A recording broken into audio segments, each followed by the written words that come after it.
DMK മുന്നണിയുടെ ഭാഗമായിട്ടാണ് നിങ്ങൾ മത്സരിച്ചത്. നിങ്ങളുടെ മുന്നണിയുടെ കൊടികൾ ഉണ്ടായിരുന്നു. ആ കൊടികളിൽ ഒരു കൊടി എന്ന് പറയുന്നത് SDP-യുടെ കൊടിയായിരുന്നു. ആ SDP ആയിട്ട് പരസ്യമായിട്ട് കേരളത്തിൽ സഹകരിക്കാൻ നിങ്ങൾ തയ്യാറാണോ? അല്ല. നിങ്ങൾ തമിഴ്നാട്ടിൽ പോയി സഹകരിച്ചു. അതുകൊണ്ട് നിങ്ങൾ ഈ മതേതരത്വത്തിന്റെ കാര്യം പറയാതിരിക്കുന്നതാണ് കുറച്ചുകൂടി ഭംഗി.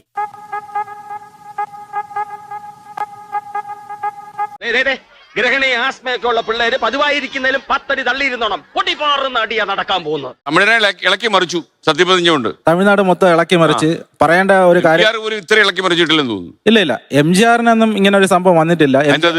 MGR ഓൾറെഡി അവിടെ ഒരു ഭരിക്കുന്ന സമയത്ത് ജീവനോടുണ്ടോ? ഇല്ല. കണ്ട ആൾക്കാർ ഇവിടെ ഉണ്ട്. ദളപതിക്ക് വേണ്ടി ഉടൽ മണ്ണക്ക് ഉയർ വിജയിക്കുന്നതാണ്. നമ്മൾ ദളപതിക്ക് വേണ്ടി ചാവാൻ വരാൻ തയ്യാറായി നിൽക്കുന്ന ആൾക്കാരാണ്. അതേതായാലും നന്നായി. ഈ വിജയ് ഇപ്പൊ 118 മാന്ത്രിക നമ്പർ. 107 നിന്നത് 108. അവിടെ മുസ്ലിം ലീഗ് 2 കൊടുത്തു, CPM 2 കൊടുത്തു, CPI 2 കൊടുത്തു, കോൺഗ്രസ് 5 കൊടുത്തു. ഇതിനകത്ത് ഇപ്പൊ അല്ലല്ല ഇത് അവരിപ്പൊ കൊടുത്തത് അവരെ വിശ്വസിക്കാൻ കൊള്ളത്തില്ല. അവർ ഉപമുഖ്യമന്ത്രി ആണെന്ന് പറഞ്ഞ് കഴിഞ്ഞ ദിവസം കത്ത് കൊടുത്തവരാ. അല്ല ആയിക്കോട്ടെ.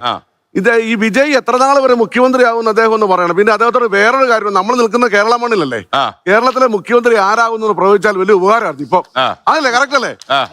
ഇന്നോ നാളെയോ വിവരം പറയും കൊച്ചാണോ ആണോ പെണ്ണാണോ എന്ന് ഇപ്പൊ പറയണം. ഇവൻ നമ്മൾ നാളം കെടുത്തുന്നോണ കേട്ടാ. ഇവനെ കൊന്നാല നായരെ, ഈ വേണ്ടാത്തൊരു ചോദ്യം നന്ദിയായിട്ട് ചോദിച്ചത്.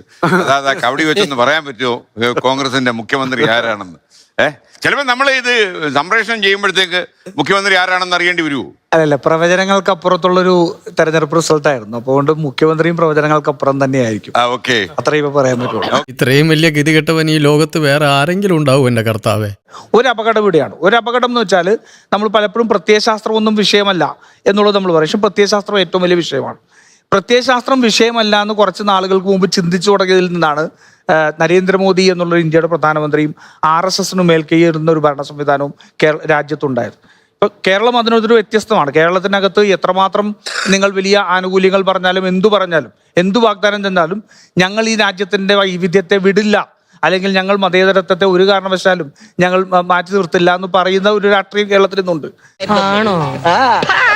ആദ്യം മുതലേ തന്നെ ഇപ്പൊ കരൂർ ദുരന്തം ഉണ്ടായപ്പോൾ CBI അദ്ദേഹത്തെ ഡൽഹിക്കൊക്കെ വിളിപ്പിച്ചപ്പോ എന്നെപ്പോലുള്ള മാധ്യമപ്രവർത്തകരൊക്കെ ഭയന്നു. കൂട്ടിലാവാനുള്ള അവസ്ഥയാണോ, ഈ 41 പേരുടെ മരണം കൊണ്ട് രാഷ്ട്രീയ ജീവിതം എരിഞ്ഞടങ്ങാൻ പോവാണോ എന്നൊക്കെയുള്ള ഒരു സംശയം ഉണ്ടായി. പക്ഷെ ഒന്നും സംഭവിച്ചില്ല. ഇപ്പോൾ മുഖ്യമന്ത്രി ആകുമ്പോഴൊക്കെ തന്നെ ഒരു അംഗമേ ഉള്ളൂ BJP. എന്നാൽ പോലും വളരെ മൗനത്തിലാണ് BJP. തമിഴ്നാട് രാഷ്ട്രീയത്തിൽ ഈ മൗനം പാലിക്കുന്നത് ഒരുപക്ഷെ വിജയുടെ പിൻബലം കണ്ടുള്ള ഭയമാണോ? BJPയെ സംബന്ധിച്ചിടത്തോളം BJPക്ക് ഇന്ത്യയിലുള്ള എല്ലാ സംസ്ഥാനങ്ങളിലും വേരുകളുള്ള, അത്യാവശ്യം നന്നായിട്ട് ശാഖകൾ പടർന്ന് പന്തലിച്ചിട്ടുള്ള ഒരു രാഷ്ട്രീയ പ്രസ്ഥാനം തന്നെയാണ്. പ്രത്യയശാസ്ത്രത്തിന്റെ പിൻബലത്തോടു കൂടിയല്ല നരേന്ദ്രമോദിജി പ്രധാനമന്ത്രി ആയത് എന്ന് രാജു P. നായർ പറഞ്ഞത് ഞാൻ അത്ഭുതത്തോടു കൂടിയാണ് കേൾക്കുന്നത്. കാരണം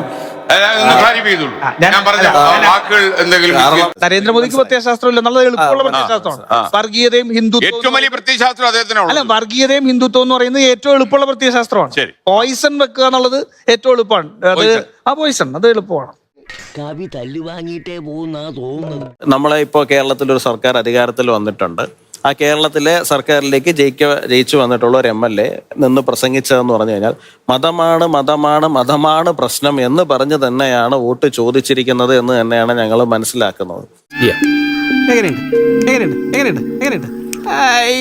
കഴിഞ്ഞ പാർലമെന്റ് തെരഞ്ഞെടുപ്പ് കാലഘട്ടത്തിൽ കാഫിർ എന്ന് പറയുന്ന ഒരു സ്ക്രീൻഷോട്ട് ഇവിടെ ഓടിയിട്ടുണ്ട്. അത് ആരുണ്ടാക്കി അയച്ചു എന്നുള്ളതിനെ കുറിച്ചിട്ട് വലിയ ചർച്ചകൾ നടന്നിട്ടുള്ളതാണ്. അപ്പൊ ഈ ഭാഗത്തൊന്നും BJP ഇല്ല. ഈ ഭാഗത്തൊക്കെ നിൽക്കുന്നത് മറ്റ് പലരും ആണ്.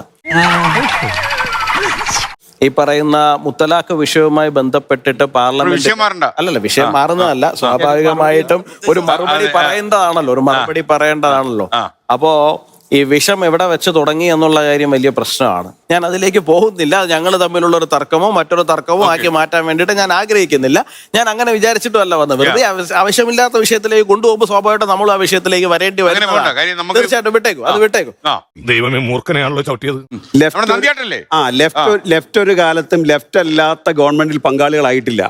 ഉദാഹരണത്തിന് ജ്യോതി ബാസുവിനെ പ്രധാനമന്ത്രിയാക്കാന്ന് ആവശ്യപ്പെട്ടിട്ട് ആയില്ല. DMK-ലെ ആയിക്കോട്ടെ,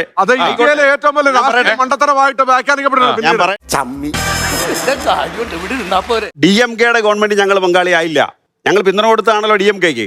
ആ ഗവൺമെന്റിൽ CPM മന്ത്രി ആയിട്ടില്ല. DMK-ക്ക് പിന്തുണ കൊടുത്തിരുന്നത് കോൺഗ്രസ്സുകാരെ പോലും അവർ മന്ത്രിമാരാക്കിയിരുന്നില്ല. അല്ലല്ല, അതുകൊണ്ട് കോൺഗ്രസിനെ അല്ല, CPM DMK-യുമായി ചേർന്ന് മത്സരിച്ചതാണ്. ആ മന്ത്രിസഭയിൽ പങ്കാളിയായിട്ടില്ല. അതായത് ലെഫ്റ്റ് അല്ലാത്ത ഒരിടത്തും ഇന്ന് വരെ ഇന്ത്യ രാജ്യത്ത് മന്ത്രിമാരുടെ ചുമതല എടുത്തിട്ടില്ല. DMK-യുടെ നയം കോയലീഷൻ ഗവൺമെന്റേ വേണ്ട. അല്ല, അത് അവർക്ക് അവരുടേതായ DMK അതിൽ ചേർക്കാൻ തയ്യാറാണെങ്കിലും CPM അതിൽ പങ്കാളിയാവില്ല. DMK തയ്യാറായിട്ടില്ല. പിന്നെ നാണക്കെടുത്തി. ഊതിക്കാച്ചിയെ പൊന്നു പോലെ രാഷ്ട്രീയത്തിലേക്ക് വന്നിട്ടുള്ള വിജയ്ക്ക് എത്രത്തോളം തമിഴ്നാട്ടിൽ എന്തൊക്കെ ചെയ്യാൻ പറ്റുമെന്ന് ചോദിച്ചാൽ എൻ്റെ അറിവിൽപ്പെട്ടിടത്തോളം അടുത്ത 10 വർഷത്തേക്കുള്ള ആയസേ ഈ വിജയുടെ ഭരണത്തിനുള്ളൂ എന്നുള്ളത് മനസ്സിലാക്കുക. അതിൻ്റെ പ്രധാന കാരണം എന്താണെന്ന് വെച്ച് കഴിഞ്ഞാൽ ഒരുവിധ വർഗീയ പാർട്ടികളുമായിട്ടും കൂട്ടുകൂടാൻ ഞാൻ തയ്യാറല്ല, ഒരുവിധ വർഗീയ ശക്തികളുടെയും പിന്തുണ വേണ്ട എന്ന് പറഞ്ഞ് 108 107 ഇപ്പം അദ്ദേഹം രാജിവെച്ച് കഴിഞ്ഞാൽ 107 ആവും, അല്ലെങ്കിൽ 108 ആവും. ഈ 108 സീറ്റ് നേടിയിട്ടുള്ള അദ്ദേഹത്തിന് അധികാരം എന്ന അപ്പക്കഷ്ണത്തിലേക്ക് വേണ്ടിയിട്ട് ഈ വർഗീയവാദികളെ കൂട്ടുപിടിക്കേണ്ട ഒരു അവസ്ഥയിലേക്ക് എത്തിയിരിക്കുകയാണ്. അത് ശരിയാ. അതായത് ഗോകുല് പറഞ്ഞു, മതമാണ് വലുതെന്ന് അലറി വിളിക്കുന്ന മുസ്ലിം ലീഗിന്റെ പിന്തുണ തേടാൻ അദ്ദേഹത്തിന് ആയി എങ്കിൽ, അതിന് അദ്ദേഹം തയ്യാറായി എങ്കിൽ, അദ്ദേഹം ജീവിതത്തിൽ ഒരുപാട് വിട്ടുവീഴ്ചകൾക്ക് ഇനി ചെയ്തുകൊണ്ട് അദ്ദേഹത്തിന്റെ ലക്ഷ്യത്തിലേക്ക് എത്താൻ വേണ്ടിയിട്ട്, അതും 108-ൽ നിന്ന് ഇന്ന് കാണുന്ന 120-ലേക്ക് എത്താൻ വേണ്ടിയിട്ട് അദ്ദേഹം സഹായം അഭ്യർത്ഥിച്ചിട്ടുള്ളവരെല്ലാം അദ്ദേഹത്തെ കാലോചിതമായിട്ട് ചൂഷണം ചെയ്യാൻ തയ്യാറായി കഴിഞ്ഞാൽ അദ്ദേഹത്തിന് എന്ത് സൽഭരണമാണ് തമിഴ്നാട്ടിൽ കാഴ്ചവെക്കാൻ പറ്റും? 100% ഞാൻ യോജിക്കുന്നു. കേരള ഇലക്ഷനുമായിട്ട് ബന്ധപ്പെട്ടിട്ട് തന്നെ ഞാനൊരു കാര്യം പറയാം. പലരും പറഞ്ഞു LDF മന്ത്രിസഭ വളരെ അൺപോപ്പുലർ ആണ്, പക്ഷേ MLAs എല്ലാം വളരെ പോപ്പുലർ ആണ് എന്ന് പറഞ്ഞു. ഞാൻ അവരോട് തിരിച്ചു പറഞ്ഞത് 2016 സമാനമായിരുന്നു സാഹചര്യം എന്ന് പറയുന്നത്. പല MLA-മാരെ എടുത്തു കഴിഞ്ഞാൽ UDF-ന്റെ MLA-മാർ വളരെ പോപ്പുലർ ആയിട്ടുള്ള MLA-മാരായിരുന്നു. പക്ഷെ ആ പറയുന്ന കുത്തൊഴുക്കിനകത്ത് ഇതെല്ലാം ഒലിച്ചുപോയി. പോപ്പുലർ ആണോ അൺപോപ്പുലർ ആണോ എന്നുള്ളത് വിഷയമേ ആയില്ല. അത് തന്നെയാണ് ഇവിടെ അടിച്ചാൽ ഇല്ല എന്നുള്ളതാണ്.